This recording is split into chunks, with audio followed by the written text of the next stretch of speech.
কাউকে একজন গণমাধ্যম কর্মী প্রশ্ন করতে পারে, কিন্তু আপনি বাধা দেওয়ার কেস। আপনি সাংবাদিক না আওয়ামী লীগ? তাহলে আপনার সহকর্মী ফল্ট করলে আপনি প্রতিবাদ করেন? আমরা তো বলছি ভাবি চলে কেন কিসের প্রতিবাদ করবেন? বলা হয়েছে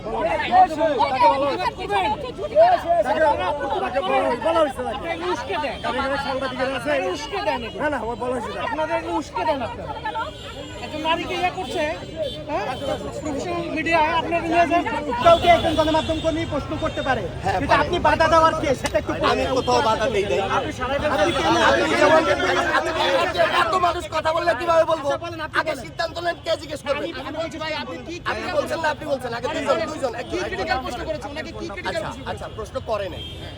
উনি একটা মানুষের সঙ্গে, আপনি যেমন উনার সঙ্গে কথা বলার অধিকার রাখেন, আমিও কথা বলার অধিকার রাখি। এখন আমার সঙ্গে উনি কথা বলার পর উনি যদি চলে যায়, সেটা কি আমার দোষ? দোষটা কি আমার? আচ্ছা, ওই লোকের সঙ্গে উনি দাঁড় করাইছে নাকি সাংবাদিক কথা বলার জন্য। আমি আমার মতো করে উনাকে বলছি, আমি বলছি যে এরকম প্রশ্ন খেয়াল করবেন যাতে সুন্দর করে উত্তর দিতে পারেন। উনি ভয় পাইছে, উনি চলে গেছে। এখন দোষটা আমার। আমার নাম মুরাদ। আপনার প্রশ্নটা ছিল কি?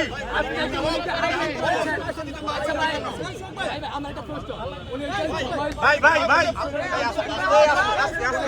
ভাই ভাই আওয়ামী লীগ বলি নাই, উনাকে জিজ্ঞেস করছি আপনি সাংবাদিক না আওয়ামী লীগ, প্রশ্ন রাখছি উনার প্রতি। মিসগাইড করবেন না কাউকে। ওই যে আচরণের মধ্যে ফ্যাসিজম ছিল, আমাকে পুরুষ মানুষরা মহিলা মানুষ তখন আমি কি বলবো? বলা উচিত, বলা উচিত।